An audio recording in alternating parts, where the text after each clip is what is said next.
Tayo sa ating pag-aaral ng Covenant Theology.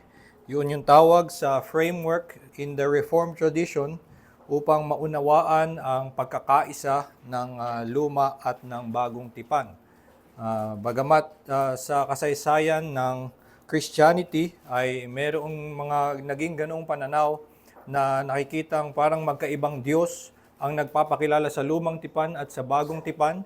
Parang iba ang daan ng kaligtasan sa lumang tipan at pagdating sa bagong tipan ay naging mas magaan sa pag-unawa ng ating tradisyon, ang Reformed tradition, sa kanilang framework na Covenant Theology. Nakikita na iisa ang Diyos, na siya din ang nagpakilala sa lumang tipan, ay siya din ay mahabagin. Hindi totoo na nung lumang tipan siya ay magagalitin at huminahon pagdating sa bagong tipan. Actually, pag dumating ka sa bagong tipan, doon bubuhos ang puot ng Diyos at doon ay kay Hesukristo. Mas matinding puot ng Diyos ang matatagpuan natin sa bagong tipan kaysa sa lumang tipan. Kaya sa Covenant Theology, ito ay isang framework na sa pagsusuri ng buong banal na kasulatan ay nakikitang meron ngang pagkakaisa ang pahayag ng Diyos, ng kanyang batas at ng kanyang ebanghelyo sa luma at sa bagong tipan. Noong nakaraang linggo, ating pinag-aralan ang law na yung batas na ipinakilala ng Diyos simula pa lang ay hindi nagbabago. So yung dating batas na kanyang ibinigay mula pa kay Adan, yun pa din ang batayan ng kabanalan hanggang pagdating sa bagong tipan at actually hanggang sa pagdating sa to eternity, yun ang kabanalan. Hindi magbabago yan sapagkat ang buong kautusan ay reflection ng kabanalan ng Diyos at yung kabanalan ng Diyos ay hindi magbabago dahil ito nga ay perfect holiness. So even up to eternity, yun pa rin ang batayan ng kabanalan.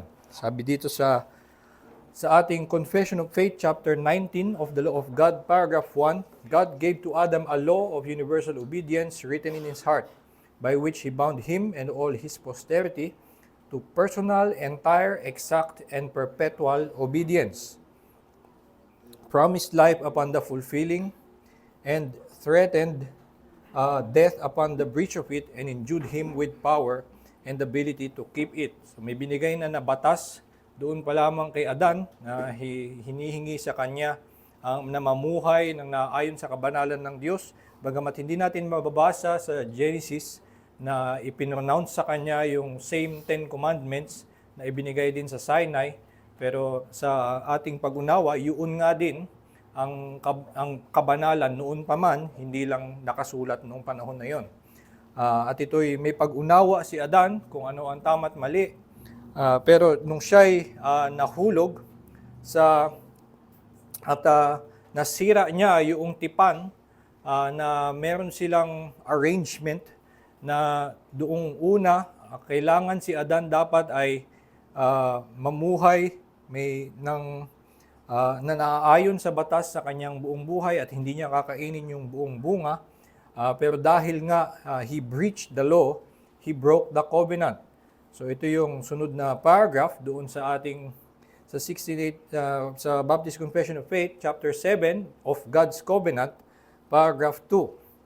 Man having brought himself under the curse of the law by his fall, it pleased the Lord to make a covenant of grace, wherein he freely offers unto sinners life and salvation by Jesus Christ, requiring of them faith in him, that they may be saved. So, dahil nga nahulog na ang sangkatauhan kay Adan doon sa unang original covenant in which he is under, at wala nang paraan para maligtas siya doon kasi nga nasira niya na yung tipan, at ang ayon sa batas siya na ay may condemnation unto death, ay ang kalooban ng Diyos, it pleased the Lord na to make a covenant of grace, at ito ay kanyang he freely offers unto sinners life and salvation by Jesus Christ. So ito daw ay naihayag na kay Adan pa lamang, although hindi in those terms na sinabing ito si Hesukristo aking anak ay mamamatay sa krus at sumampalataya ka sa Kanya. Pero doon sa kanyang pagkahulog ay nagpakita na ang Diyos na siya ay mapagbiyaya. Una dahil hindi niya pinatay, pagkatapos na yung ngang threat sa kanya ay mamamatay, pero hindi siya namatay. So nakita na ang Diyos ay may hinahon, hindi niya ibinuhos ang kaparusahan na ibibigay dapat, at binigyan siya ng pag-asa. Sinabi sa kanya na may dadating na seed of the woman na gagapi doon sa seed of the serpent. At doon pa lamang ay meron ng itinuturo na magkakaroon ng pag-asa sa hinaharap na tatalo sa kanilang kaaway. So, nakita na ang Diyos ay mapagbiyaya. So, sinasabi sa paragraph 3, noong ating confession of faith doon sa chapter 7, it is alone by the grace of this covenant that all posterity of fallen Adam that ever were saved did obtain life and obtain immortality and blessed immortality. Man being now utterly incapable of acceptance with God upon those terms on which Adam stood in his state of innocency. So sa pamamagitan lamang nung biyaya, nung tipan ng Diyos, yung binanggit na tipan sa paragraph 2, which is the covenant of grace where He offers life and salvation by Jesus Christ. Sa pamamagitan lang ng biyaya ng tipan na iyon, ay naligtas ang kahit sino mula kay Adan, at lahat pa ng mga sumunod sa kanya, yun lang ang paraan para maligtas ang lahat. So binanggit dyan yung phrase na the grace of this covenant. At yung salitang grace ay from the Greek charis. Ang ibig sabihin ay free gift or undeserved favor. No, isang libre, kaya regalo, dahil hindi ito reward for something that you did. Ito ay ibinibigay sa iyo bilang kaloob, libre, at hindi ito deserved. At mas lalo itong lumalabas kung ikaw ay makasalanan at ang deserved mo ay punishment, pero ikaw ay kinalugdan. Ikaw ay i-favor instead of being punished. So, yun ay mas malalim na biyaya kaysa sa ibigay lang sa iyo ang higit sa na-deserve mo, ay hindi ibinigay sa iyo ang deserving of your sin, kundi ibinigay sa iyo ang deserving of life. So, makikita natin na doon sa mga paragraphs sa covenant, dito sa chapter 7, ay ini-emphasize lagi na yung grace ng covenant ay in the context of fallen man. So umuulit tong ganitong klaseng phrase sa paragraph 2, halimbawa, na man having brought himself under the curse of the law. Sa paragraph 3, ay man being now utterly incapable of acceptance with God upon those terms on which Adam stood in his state of innocency.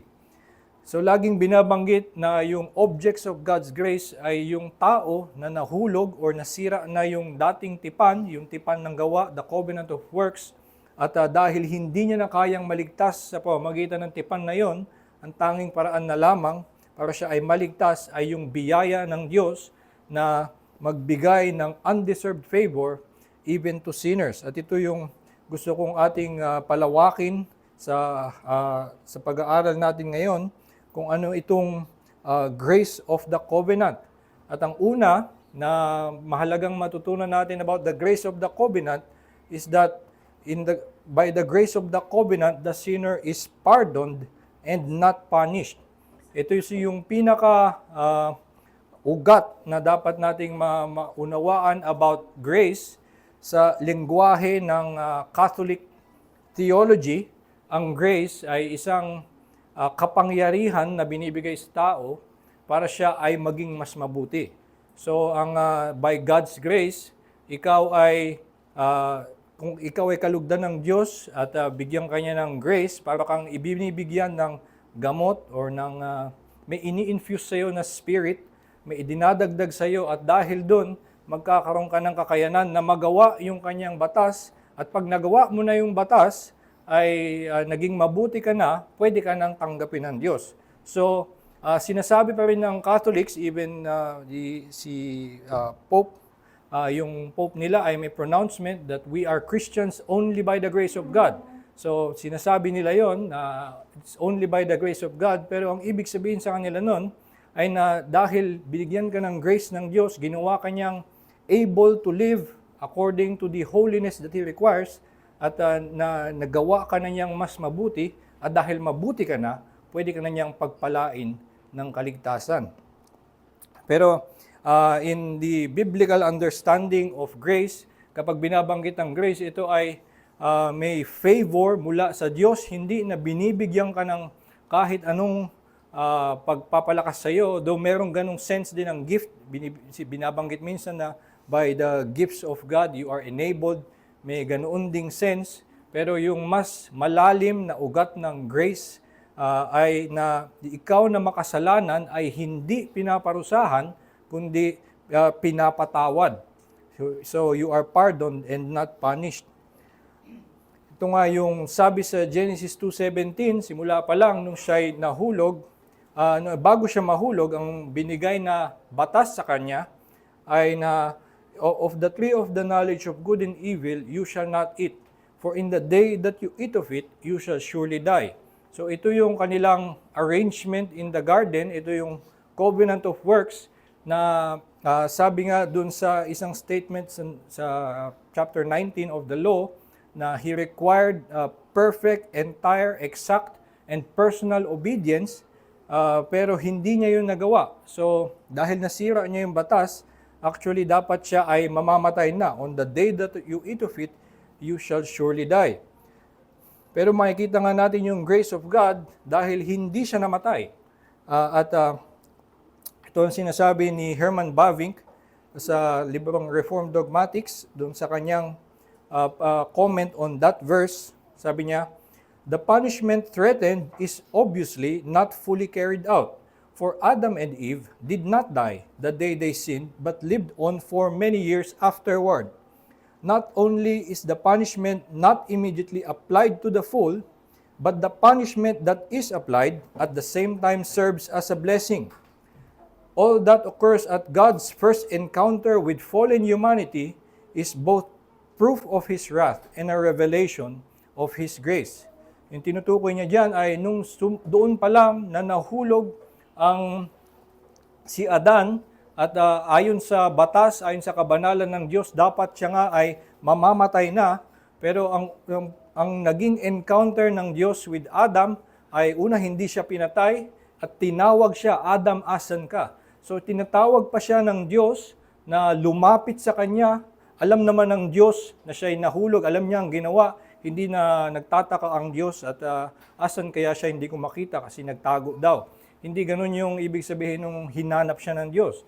Kundi ito ay pagpapakita na ang Diyos ay may awa, ang Diyos ay may hinahon at binibigyan pa niya ng pagkakataon itong si Adan na lumapit sa kanya. So siya tinatawag niya si Adan, asan ka? At sila ay nagtatago. At tuloy-tuloy na hindi niya iniiwan. At nung nagkaturoan na sila, sinabi, yung babae na binigay mo sa akin ay pinakain ako. Tapos sabi ng babae, yung ahas, tinukso ako. So ang ginawa ng Diyos ay nag-pronounce ng sumpa.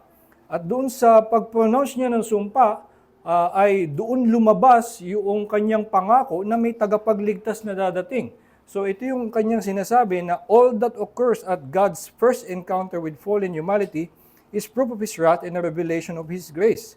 Kasi nga, the punishment that is applied, yung curse that is pronounced on Satan, at the same time serves as a blessing. Yung pag-pronounce ng sumpa doon sa ahas, ay yun din ang naging pangako ng dadating na kaligtasan, na yung seed of the woman ay gagapi doon sa seed of the serpent. So, ito nga yung, kaya ganito din yung sense ng, halimbawa, yung pinaka-kilalang verse ng Bible, John 3:16, ay pinapakita yung paano naging, nakikita natin ang biyaya ng Diyos maging sa mga taong makasalanan, ay they did not perish but have eternal life. God so loved the world that He gave His only Son, that whoever believes in Him should not perish but have eternal life. Yun yung ang pangako dapat or ang hinihingi ng batas ay na ang makasalanan ay mamamatay, pero kung ikaw ay sasampalataya, ay hindi ka mamamatay. So ito ay na inaalis yung punishment, hindi ibinibigay sa iyo, at sa halip ikaw ay pinapatawad at nagiging katanggap-tanggap nga sa harap ng Panginoon. At ito yung inaawit doon sa hymn na Let Us Love and Sing and Wonder na sinulat ni John Newton. Makikita natin na meron siyang pag-celebrate of the silencing of the lost loud thunder. Let us love and sing and wonder, let us praise the Savior's name. He has hushed the lost loud thunder, He has quenched Mount Sinai's flame. So yun nga ang hinihingi ng batas noong batas from Mount Sinai ng Ten Commandments is perfect, exact, entire, and personal obedience. Pero kung ikaw ay hindi matupad doon, ang hinihingi noon ay kamatayan at kapurusahan. Pero ang nangyari nga, in God's grace and love and mercy, ay itong lost loud thunder is hushed at yung Mount Sinai's flame is quenched. May sunod pang linya, sabi dito, let us wonder, grace, and justice join and point to mercy's store. When through grace and in Christ our trust is, justice smiles and asks no more. So, dito nga ay isang magandang pagpapaliwanag ng nangyayari in grace na yung hinihiling ng batas of hustisya ng Diyos ay hindi ipinapataw yung kaparusahan na tama at banal, pero ang ginagawa ay ang nagiging disposition of God towards the sinner ay benevolence, love, and mercy. So yan yung dapat nating unang maunawaan about grace, na ang mas ugat nito is yung punishment not being poured out on the sinner, instead they are pardoned. Kaya nga doon sa Apostles' Creed, the term that is used to express yung salvation ay yung forgiveness of sins. Hindi lang yung salvation of our souls or the blessed eternity, hindi doon nakafocus, kundi I believe in the Holy Catholic Church, the communion of saints, the forgiveness of sins. Doon nakasentro yung ating pagpapala. May ganong statement in the Belgic Confession na we believe that our blessedness consists in this, the forgiveness of our sins. At ito ay nanggaling doon sa Psalm 32, blessed are those whose transgressions are forgiven. Nandoon yung kanilang pagiging blessed, na yung kanilang pagsuway sa batas ay pinatawad. So yun yung isang mas magandang makita natin about grace, instead of yung usual notion na by God's grace binibigyan ka ng kakayanan na maging mas mabuti. Ang dito ay by God's grace, yung kasalanan mo na dapat paparusahan, hindi pinarusahan, kundi pinatawad. So, ito yung unang aspect of the greatness of the grace of God. At pangalawa, maliban sa yung ating kasalanan ay pinatawad, we are also, ang isa pang may experience ng pinatawad na, ay na hindi siya pinapabayaan kung siya'y magpatuloy pa rin sa kasalanan. Instead, he is disciplined and not forsaken. Ayon sa batas, ito yung sa Galatians chapter 3 verse 10, si Paul is quoting from Deuteronomy 27, at sinabi niya, all who rely on works of the law are under a curse, for it is written, cursed be everyone who does not abide by all things written in the book of the law and do them. So, makikita nga na ang hinihiling ng batas ay isang perpetual obedience. Kailangan nagpapatuloy ka. So, yung pag natupad mo na, or halimbawa for the first part of your life ay natutupad mo ang batas, hindi sapat kung bigla kang titigil tapos magkakamali ka pagkatapos. makakancel ang lahat ng mga nagawa mong mabuti kasi nga ang kinalabasan nito, hindi mo natupad yung hinihingi ng batas dahil ang kanyang requirement is perfect, exact, entire, and perpetual. So, ito yung nanggaling dito sa sinabi sa Galatians 3:10, kailangan we are abiding. Pero ang nangyayari, bagamat tayong mga Kristiyano ay patuloy pa rin nagkakasala, pagkatapos tayong ma-pardon as believers, tayo ay napatawad na, pero magkakasala pa rin tayo pagkatapos. At kung ayon lang sa batas ang pagtrato sa atin ng Diyos, ay lumalabas, hindi natin napapagpatuloy at dapat tayong mabalik doon sa sumpa. Pero dahil nga sa biyaya ng Diyos, kahit yung pagpapatuloy pa ng ating kasalanan ay kasama sa biyaya ng Diyos na papatawarin ulit ng Diyos ang iyong patuloy pang pagkakasala. Ito makikita natin dito sa 2 Samuel 7, verse 14 to 15, yan yung God's covenant with David. At dito makikita natin na ang Diyos, instead of forsaking the one or cursing the one who did not abide by the law, ay sinasabi, my steadfast love will not depart. So sabi sa 2 Samuel 7, when he commits iniquity, I will discipline him with the rod of men, with the stripes of the Son of Man.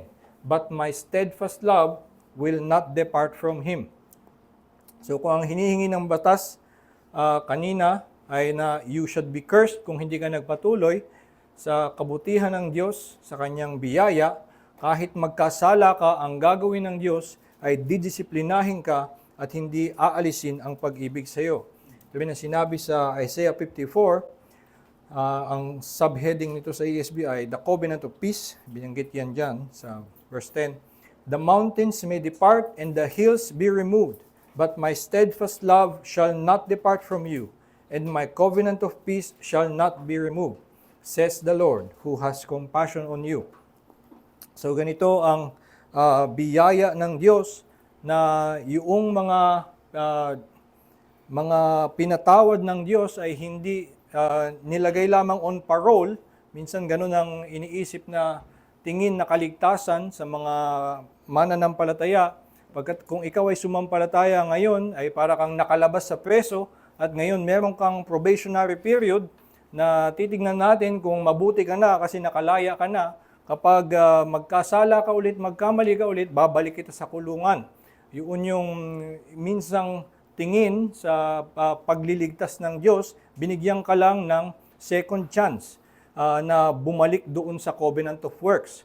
Dahil nasira na ni Adan, ngayon, sige, buburahin ko yung utang mo, try mo ulit na ito pa rin yung covenant of works. Pero hindi ganon ang sinasabi ng banal na kasulatan. Dahil nga una, sa pagkahulog ni Adan, he is now incapable of life through that covenant. So hindi ka na papabalikin doon. It will be a great punishment kung pabalikin ka doon ng Diyos sa covenant of works. At ang mangyayari lang ay mauhulog tayong muli. Ang ginagawa ng Diyos kung ikaw ay pinatawad, ay may pangako na ang lahat din ng mga susunod mong kasalanan ay papatawarin niya. Mag-iiba na ang relasyon nyo. Dati, ikaw ay kanyang alipin na may test kung ikaw ba ay sumusunod sa kanya. Kung hindi ka sumunod, pwede ka itapon.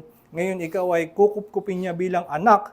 At ang pagtingin niya sa anak, hindi na kailangan ay siya ay perpekto, kundi gagabayan niya, tuturuan niya na siya ay dalhin into holiness. Kaya nga, yung pahayag natin sa Baptist Confession of Faith, chapter 11 of Justification, paragraph 5, matapos nating linawin kung ano ang justification, may ganitong kailangang i-specify, that God does continue to forgive the sins of those that are justified. Isa sa parang baka nakakalimutan at iniisip na sa biyaya ng Diyos, ang mayamang pagpapala na ikaw ay pinalaya, and you are now justified, pero ngayon kailangan mong ayusin na, kundi mawawala ang iyong justification. Hindi ganun ang biyaya ng Diyos, hindi ganun kalimitado sa pagpapatawad sa atin ng Diyos, sa pag-justify niya sa atin, patuloy pa rin siyang magpapatawad ng ating kasalanan pagkatapos tayong ma-justify. So God does continue to forgive the sins of those that are justified. At ito nga ay makikita rin natin dito sa Jeremiah 31 kung saan lantarang ipinangako ang New Covenant na dadating. At nung sinabi ito na ang bagong tipan, "This is the covenant that I will make with the house of Israel after those days, declares the Lord. I will put my law within them, and I will write it on their hearts, and I will be their God, and they shall be my people. For I will forgive their iniquity, and I will remember their sin no more." So dito dati, dun sa covenant of works, yung law is not within them. Yung law ay written in stone, at ito'y naghuhusga sa kanila, kailangan mo itong tuparin. At nangyari nga ay hindi nila ito natupad. At dito sinasabi ng Diyos na doon sa bagong tipan na kanyang gagawin ay isusulat niya na sa loob nila ang puso, and He will cause them to walk in the law. At magiging kung dati sa covenant of works, ang pagsunod sa batas ay isang kondisyon para bigay sa iyo yung pagpapala, dito sa New Covenant, yung pagsunod sa batas ay isang biyaya kasama sa mga pangako ng Diyos na ang mangyayari kapag ikaw ay kanyang kinupkop, gagabayan kanya para makasunod ka sa batas. At hindi siya kondisyon para ikaw ay tanggapin, hindi siya kondisyon para ikaw ay patawarin ang iyong pagsunod. Kundi kung ikaw ay sumampalataya sa Kanya, ay ang Diyos ay may pangako, hindi Kanya iiwan at gagabayan ka nga niya na maging banal. At ito nga ay sa lahat ng sumampalataya sa Kanya ay natutupad na yung mga yumauna na mga mananampalataya ay perpekto na ngayon at wala ng kasalanan. Kasama ito sa pangako ng Diyos na sila, ang lahat ng sumampalataya ay magiging perfectly holy, sila'y lalakad ng naayon sa batas ng Diyos. Ito din ang sinasabi nga natin dito sa Confession of Faith, chapter 17 of the Perseverance of the Saints.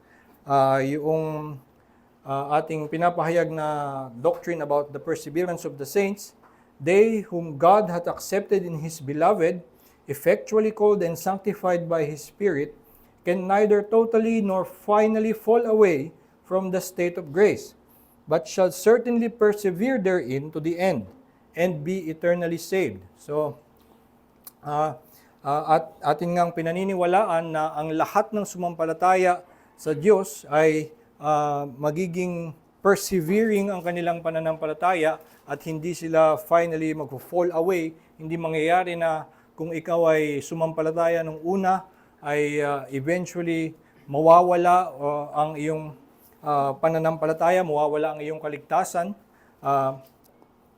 Kung mangyari na ikaw ay tumalikod sa iyong pinahayag na pananampalataya, pinapatunayan lamang nito na hindi tunay ang iyong unang pananampalataya. Ang pangako nga ng Diyos ay kung sino ang lumapit sa Kanya, hindi niya na kailanman itatakwil.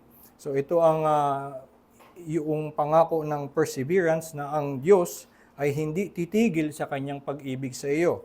At kung ikaw ay magkamali pang ulit, ay patuloy pa ang pagpapatawad niya sa iyo.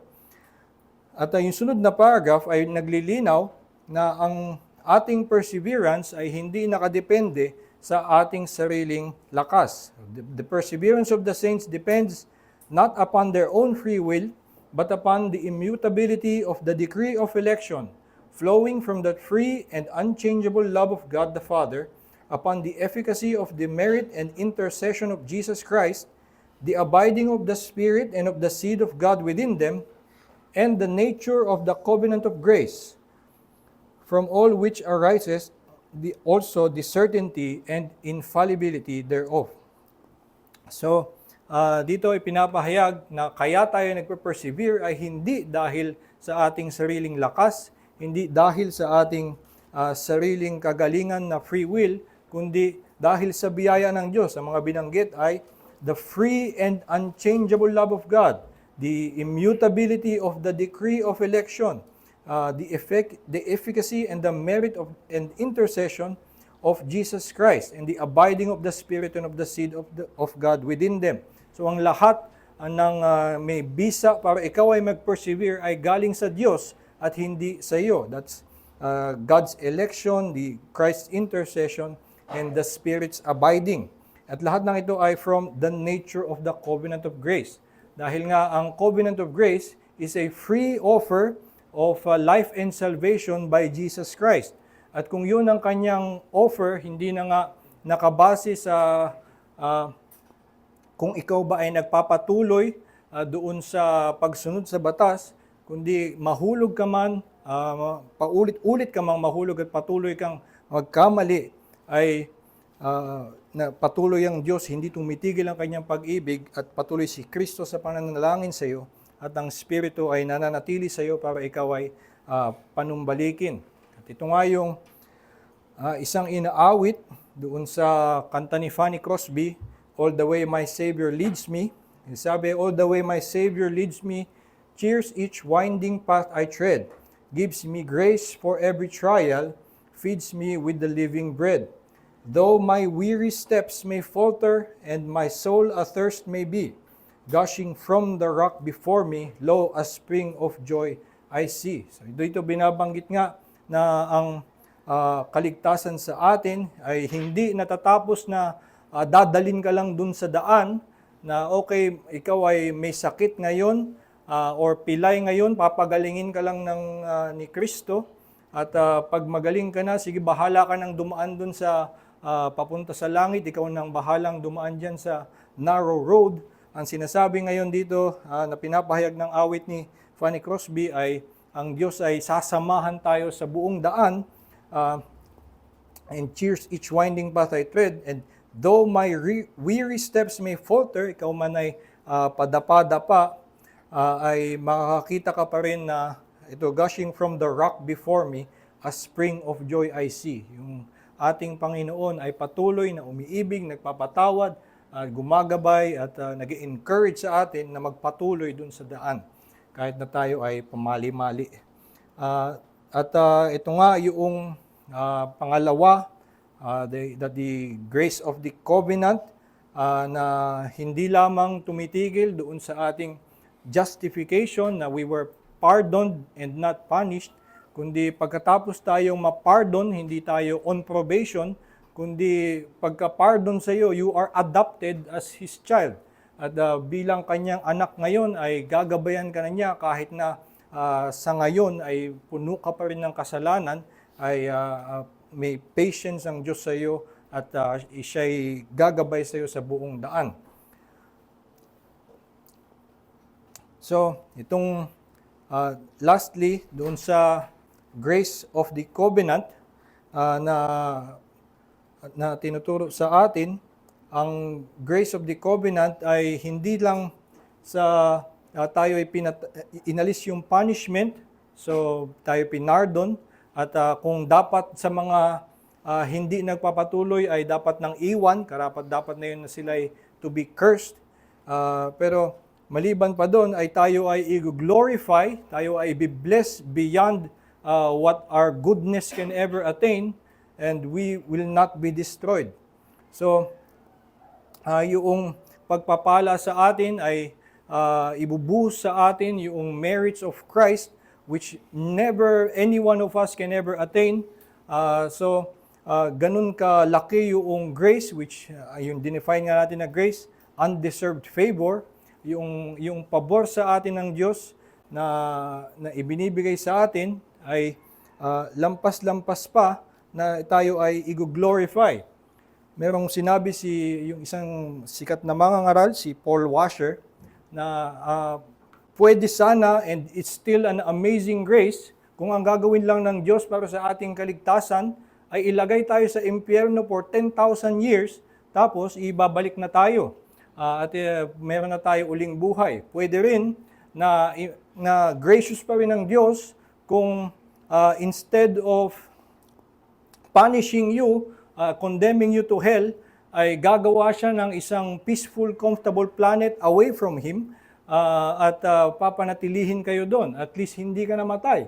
That is still a grace from God, dahil that is still more than any sinner deserves. Pero ang ginagawa nga ng Diyos ay hindi lamang ganun na ay dadaan ka sa impyerno or ilalayo ka sa Kanya, still safe, kundi dadalin ka right beside Him, in fellowship with Him, for eternity at bubuhusan for eternity ng Kanyang pag-ibig. Ganun ka lavish ang ibubuhos sa atin na biyaya ng Diyos, even as we are sinners. Kita natin yan dito halimbawa sa Romans chapter 5,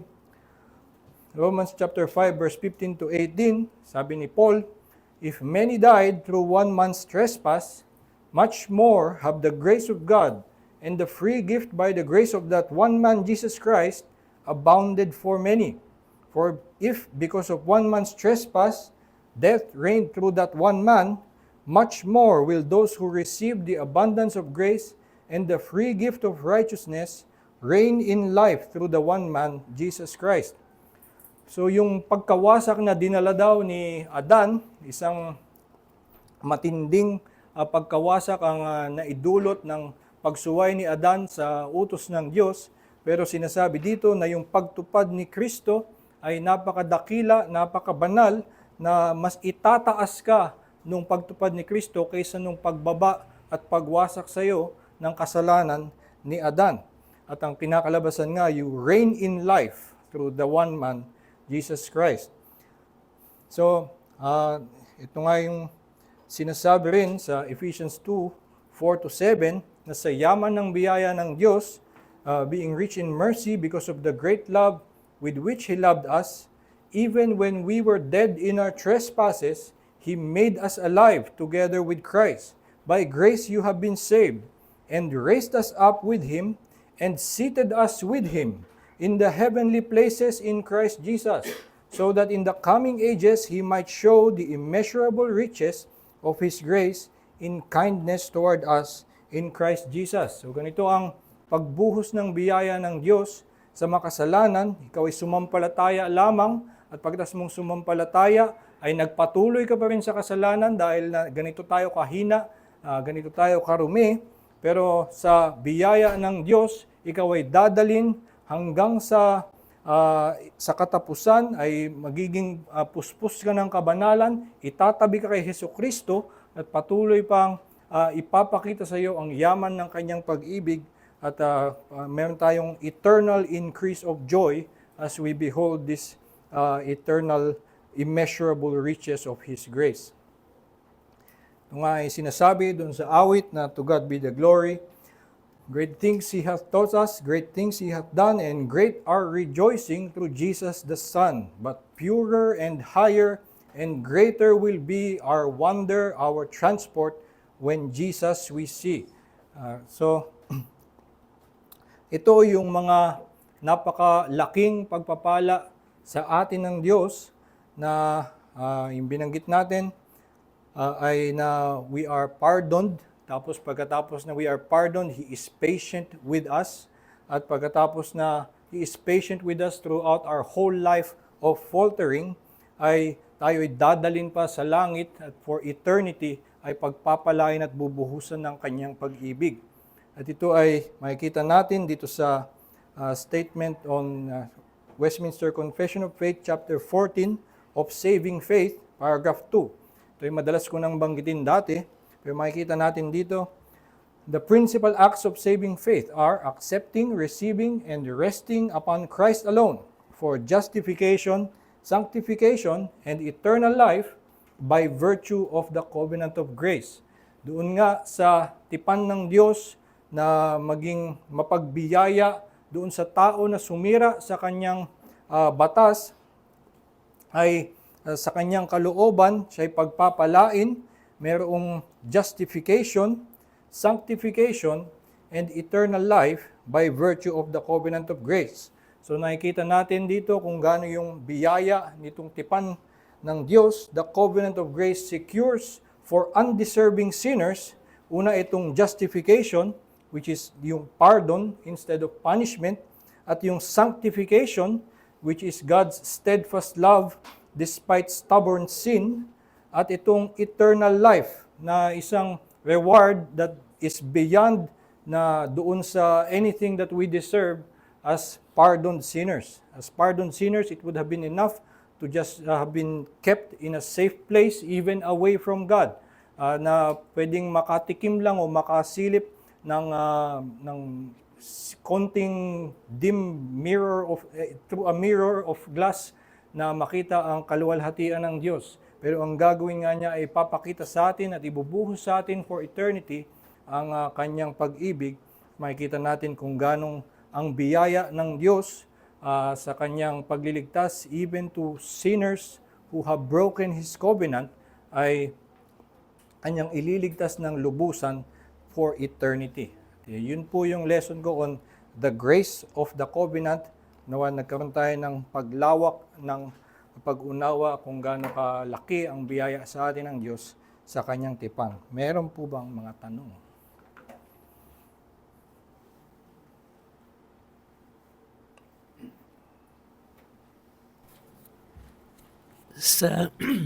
Sa judgment natin, wala nang pag-uusapan na law. Oh. Wala nang pag-uusapan na law between you and God. Sa judgment, wala nang pag-uusapan. Hindi niya na i-discuss sa atin yon kung ano man yung violation natin sa law here, despite of His grace. Now, in the judgment seat, hindi na pag-uusapan yon. Ako po yung pananaw ko. Merong mga ibang nagsasabi na meron pang isang future judgment. Yun nga. Ibabalik yung works at medyo meron silang mga theory na yung works para maikabit doon sa justification. Kasi ayon sa doctrine of justification by faith, God's judgment has already been pronounced. So ibinigay na sa iyo in advance when you believed ay wala na yung condemnation. So So, ang ginagawa nila dahil may mga ganong verses na nagsasabi na haharap tayo sa Diyos in the judgment seat, tapos babanggitin yung works, ang kanilang theory ay na ito'y babanggitin lang as evidence of your faith. So, in any case, kung ano man yung paglilitis doon, either to show that you are tunay na ikaw nga ay makasalanan pa rin, pero dahil ikaw ay sumampalataya, wala ka ng you will not be ashamed at ikaw ay harap sa Kanya. Anyway, sa pananaw ko nga po ay in justification, the judgment has been advanced. It was promised to you, sabi sa Romans 8, there is no more condemnation. So haharap tayo in judgment at yung lahat ng mananampalataya ayon sa 1 Corinthians na we will be resurrected unto glory. Yun na yung ipapakita na that you are part of the elect, you will reign with Him. Sabi, yun yung mangyayari sa atin.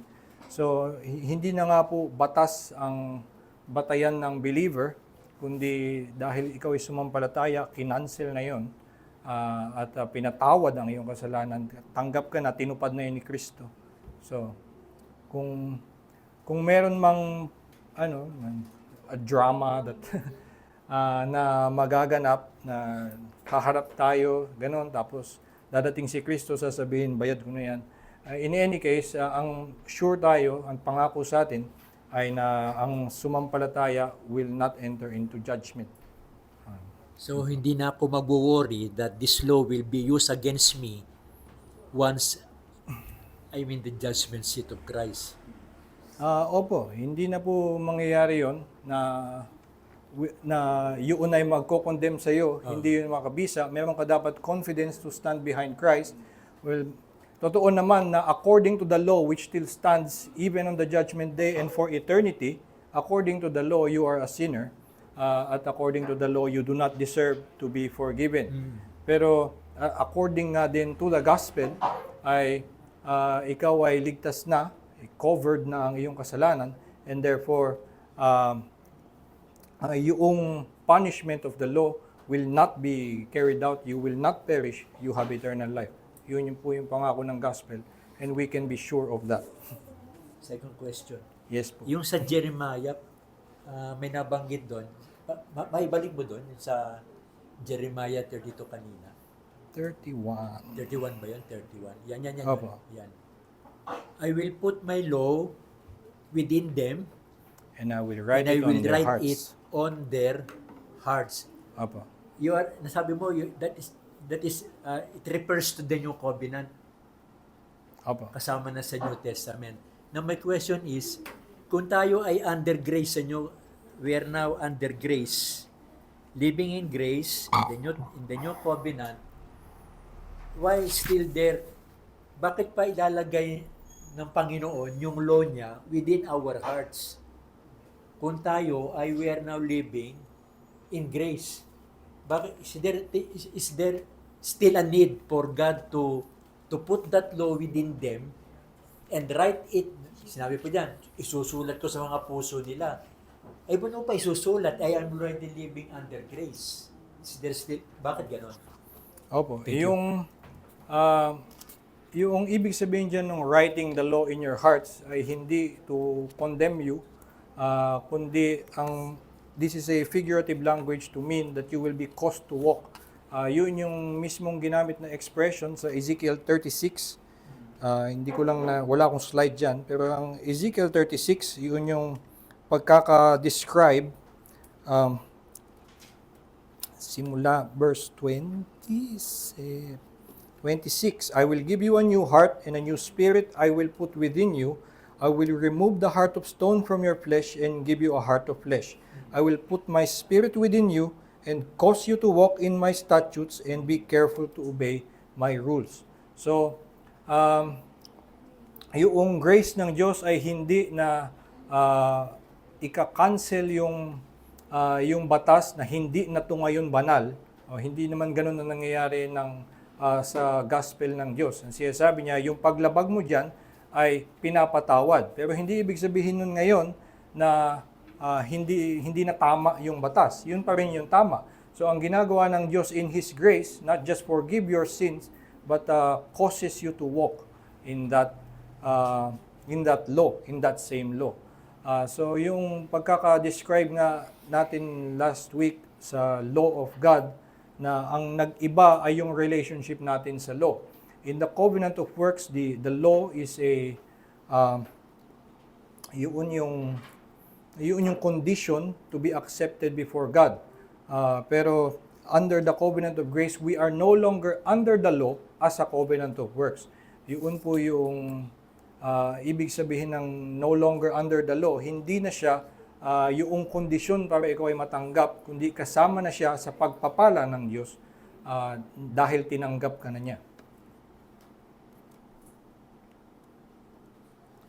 Brother, ano yung tungkulin ngayon ng tao para makapamuhay siya according to the grace of the covenant? Kasi parang it seems na binigyan ng Diyos ito, pardon tayo, tapos wala na tayong gagawin kundi sumampalataya tayo and para wala na kasing gagawin ng tao dahil siya na rin yung dahilan, 'di ba, na para makasunod tayo. Mm-hmm. So sa inisip ko kasi parang hindi naman tayo nilikha na robot o kumbaga sunod-sunuran. Meron tayong pananagutan bilang kanyang nilikha. So ang tanong ko doon ay ano yung mga tungkulin ngayon ng tao? Yung nga po yung diniscuss natin last week, the abiding duty of man, the moral law, yun pa din yung daan na kailangan niyang daanan. Pero iba na nga lang yung relationship natin, yung pagkaka-describe ni Spurgeon, we are no longer under the law, or Christians are no longer under the law is under Christians as a path to walk on. So, ang nangyayari, yun pa rin yun yung batas. Para maligtas, hindi ang tungkulin natin ay gawin yung batas, kundi sumampalataya. Pero tungkulin pa rin natin out of gratitude, hindi out for salvation, out of gratitude that we are now saved, out because of the will of God, because it is God glorifying, because it is good for us and our neighbor, ang tungkulin pa rin natin ay gawin. So ito, sinasabi sa atin that we will be caused to walk. So God will cause you, pero ikaw, you will walk. So hindi ibig sabihin na wala ka nang gagawin, you will still walk. Pero ang sa biyaya ng Diyos, kasama na sa kanyang gantimpala, kasama na sa kanyang biyaya na ikaw ay palakarin or gabayan doon sa paglakad mo sa batas. At kahit na patuloy ka pa rin all your life na hindi nakakatupad actually perfectly sa batas, God will be gracious towards you, patient towards you through your whole life, nagagabayan kanyang makalakad perfectly doon sa batas. So, gagawin mo pa din yung batas, yun pa rin ang tama, mali pa rin na magkasala, hindi natin gusto yun, pero hindi na nga yun ginagawa for salvation. Yun lang yung pagkakaiba. Yes. May minention ka kanina na yung turo sa mga Katoliko, yung pwedeng paulit yung i-infuse yung paniniwala yung nila grace. about grace na ini-infuse para Based mainly na yung grace ay isang substance, yung ginagamit talaga minsan yung term na yun, substance that is infused into you or to the Spirit para bigyan ka ng ability to work. Yun yung grace. Oo. Hindi pa parang parang laganap nga yan sa evangelicals na rin na paniniwala. Na parang madalas kung naririnig, actually kahit na nung una ko na-save nung like several years ago, ganyan na mag-pray yung mga tao around me, di ba? Na parang pag humihingi sila ng grace from God, parang humingi sila ng ability ng lakas. Na parang kunwari, hingi ako kay Lord ng grace para mapatawad tong kaaway ko, or hingi ako ng grace para makapag-aral ng mabuti para dito sa exam na to. Ano ba yun? Related ba yun? Tapos parang dahil nga Catholic siya na tuturo, parang mali ba siya or poison siya para sa Kristiyano? Ang mali lang ay na yun mainly yung kanilang conception of grace, na ito ay isang infused substance to make you able to walk. Pero ang pero hindi mali totally na may ganoong concept. Binibigyan tayo ng Diyos ng ability to work. Minsan may ganun ding sinabi si Paul sa 1 Corinthians 15:10, "But by the grace of God, I am what I am. And I work harder than all of them, but by the grace of God, I am what I am." Or also yung sinasabi na it is God who works in you both to will and to work for His good pleasure. And also yung 1 Peter chapter 4 verse 10 na whoever serves must serve as one whose strength is supplied by God, so that in everything God may be glorified. So tama naman na humihingi tayo ng supply of strength from God. Sa kanya nang gagaling yun. At may ganun ding statement on good works, that their ability to do good works is not at all from their own will, kundi merong enabling of the Spirit. So, Spirit is what enables you, pero hindi yun yung center. Hindi dapat ganun ang ating conception of grace mainly.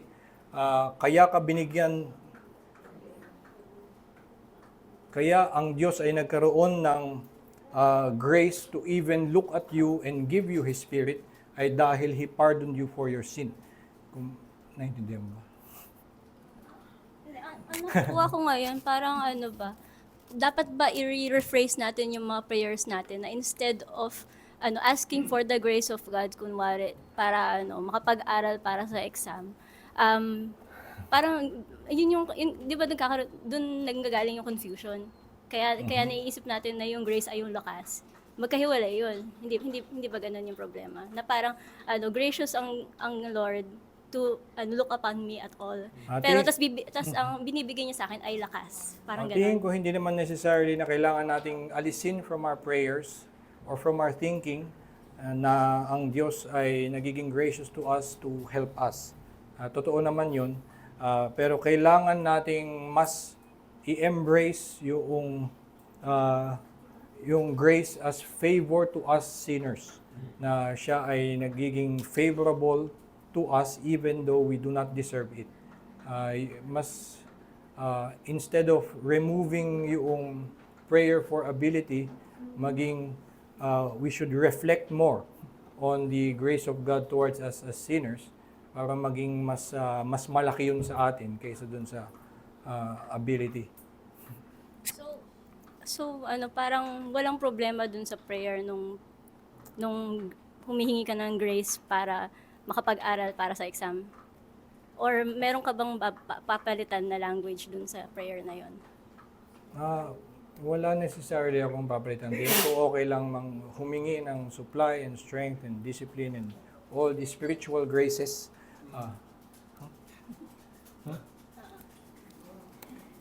Init. Init. Pwede ko dagdag, ang pagkaintindi ko talaga, pwede mo masabihin dalawang meaning yung grace eh. Yun nga yung isa, yung God's unmerited favor that we receive from God. Pero may pangalawang meaning din yung grace, yun nga, yung ability. Kaya lang dinidiin ni Brother I.E. na mas bigyan natin ng prominence yung unang meaning. Pero I believe both are true. Yun.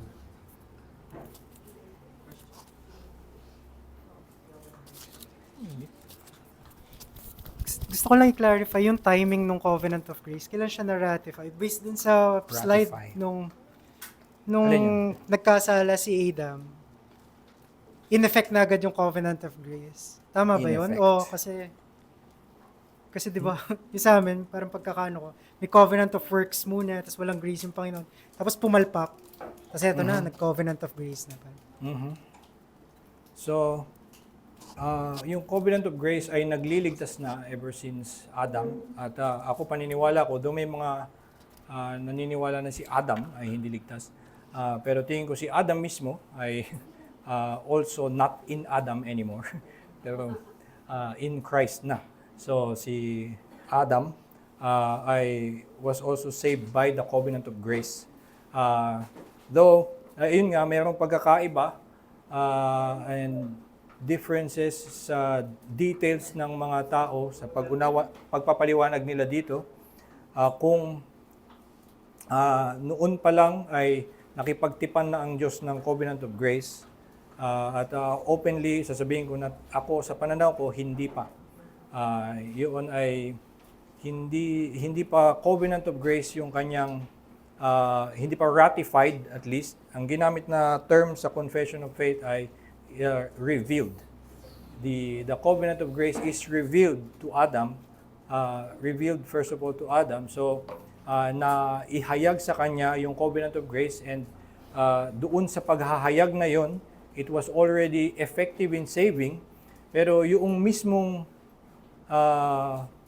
kasi yung pagpapahayag ay naganap doon sa kanyang pag-pronounce ng punishment kay doon sa serpent. Yun ay hindi a ratifying of the Covenant of Grace. Kasi pagdating nga natin sa Hebrews, ay tinatawag yung Covenant of Grace, the New Covenant, as ratified in the blood of Christ. So until wala pa yun, hindi pa ratified or not covenanted. Pero even from yung Genesis 3:15 ay revealed na yung covenant, it is promised as a future and also effectively saving yung covenant na yun na nagligtas sa kanila. Pero ayun, sa pananaw ko nga revealed pa lang, not yet covenanted. So by grace pa rin yung salvation? By grace pa din, actually by the covenant of grace pa rin. Yung pagkakasabi nga ay alone by the grace of this covenant that all posterity of fallen Adam that ever were saved did obtain life and blessed immortality. So doon pa rin sa grace ng covenant na yon, yung covenant of grace, sila naligtas. Although yung covenant of grace was only revealed to them at the time and not yet formally covenanted. Yun yun. So yung kaligtasan ko at kaligtasan ng Old Testament saints, pareho lang, technically. Ang kaligtasan lang ng anyone is by grace alone, through faith alone, in Jesus Christ alone. Although nung panahon na yon, Christ was only promised at siguro hindi pa fully revealed sa panahon nila. It was a promise of the serpent, of the seed of the woman. Hindi pa malinaw that it is the second person of the Trinity incarnate. Hindi pa malinaw that He will die on a cross. So hindi pa malinaw yung mga yon. Pero through further steps in history ay unti-unting pinapalinaw yon. Pero lagi, dati pa ay by grace alone, through faith alone, in Christ alone. Pinapaliwanag yan sa Romans at sa Hebrews. Mas malinaw sa Romans na binanggit mismo na si God preached the gospel to Abraham. Sa Galatians pala binanggit yon. God preached the gospel to Abraham. And also in Romans 3, 4, 5, Paul continuously quotes from the Old Testament to show that yung tao lahat sila ay only ever justified by faith alone in Christ alone. Tama ba? Narinig ko sinabi mo, si Adam is already in Christ? Opo, ako sa pananaw ko, opo. Sa pananaw mo. Opo. So in that sense, if Adam is in Christ already, since he is the representative of all mankind, including unbelievers, so itong mga unbelievers ngayon, in Adam na rin. Ay, in Christ na rin. Hindi po ganun, hindi po yun nata-transfer that way. Hindi nga kasi na si Adam in Yung Christ ano na lang ngayon. nun ay na So dapat, pag naka-Christ na siya, damay na rin yung mga posterity Opo, niya. tinatawag na in Adam yon, yung we fell in Adam. Noong si Adam fell. Pero nung sumampalataya si Adan, tingin ko sumampalataya siya, hindi ibig sabihin nun na dala niya ngayon lahat Hindi nadamay yung mga unbelievers. ng mga susunod sa kanya. Opo. Kumbaga man siya ay sumampalataya in Christ na, pero yung mga posterity niya ngayon, yung mga unbelievers, hindi damay doon. Opo, Damay hindi- sila doon sa kasalanan Opo, niya. yun po ay paniniwala nga po natin, kailangan ang tao ay sumampalataya personally para maligtas. Hindi pwedeng yung magulang mo lang ang sasampalataya. Kasi yung pagkapanganak mo, you are in Adam, yung original constitution of Adam. Pero ayun, si Adam naligtas, kailangan mo ding sumunod that way through Christ. Ayun. Ay, sorry. Brother Ai, kanina sinasabi mo yung death na sinabi ng Panginoon, you may surely eat of the tree of the garden, but of the tree of the knowledge of good and evil you shall not eat, for the day that you eat of it, you shall surely die. Sinasabi mo na ang interpretation dito, physical death, ano? Pero hindi ba possible then that God is speaking of spiritual death? Yung usual interpretation na indeed Adam died when he ate of the fruit. Kaya lang died spiritual death in the sense that he was separated from God.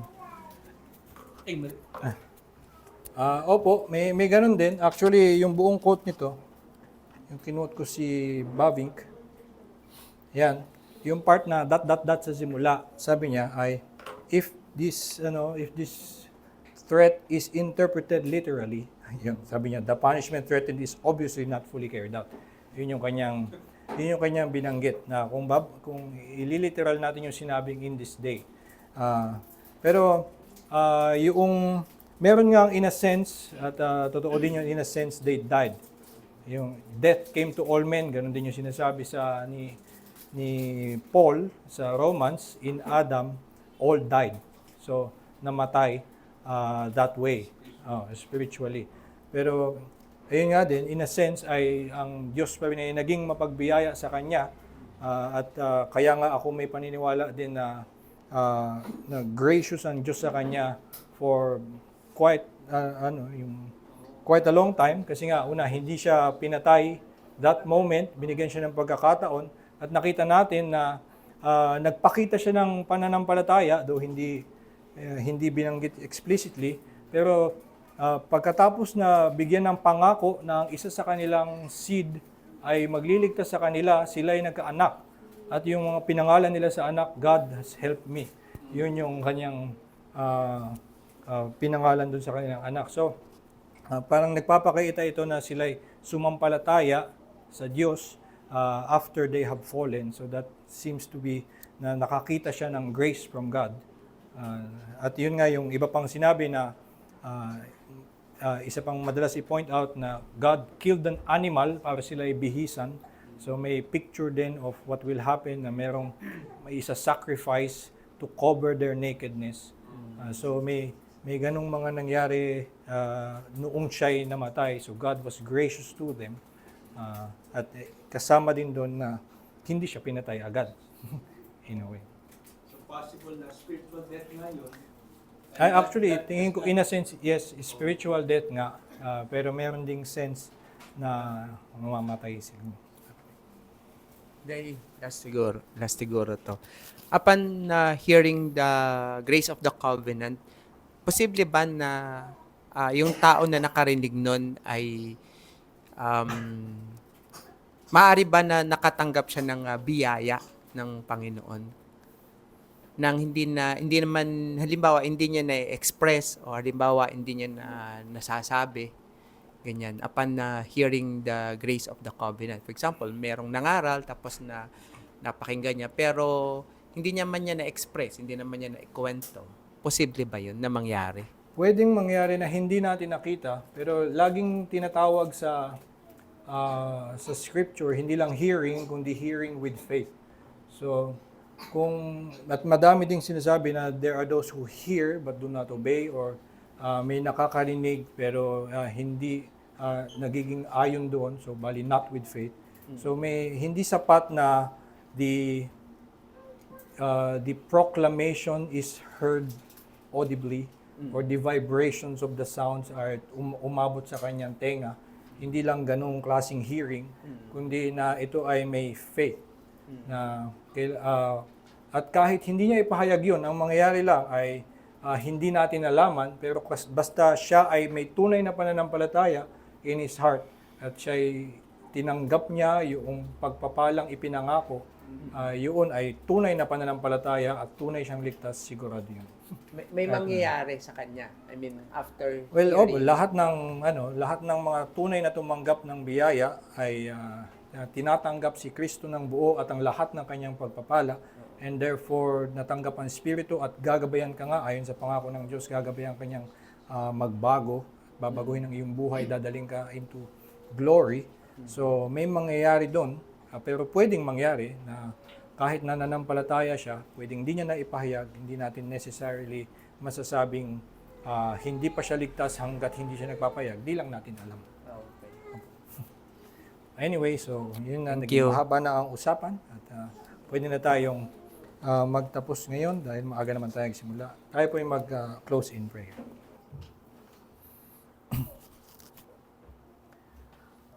Ama naming Diyos, kami nagpapasalamat sa iyong katuruan na nagliliwanag na sa amin na biyaya mo lamang ang aming pag-asa upang maligtas, sapagkat ayon sa iyong batas kami nga ay wala ng pag-asa na matupad ito, kundi ang narapat sa amin ay maparusahan at mamatay.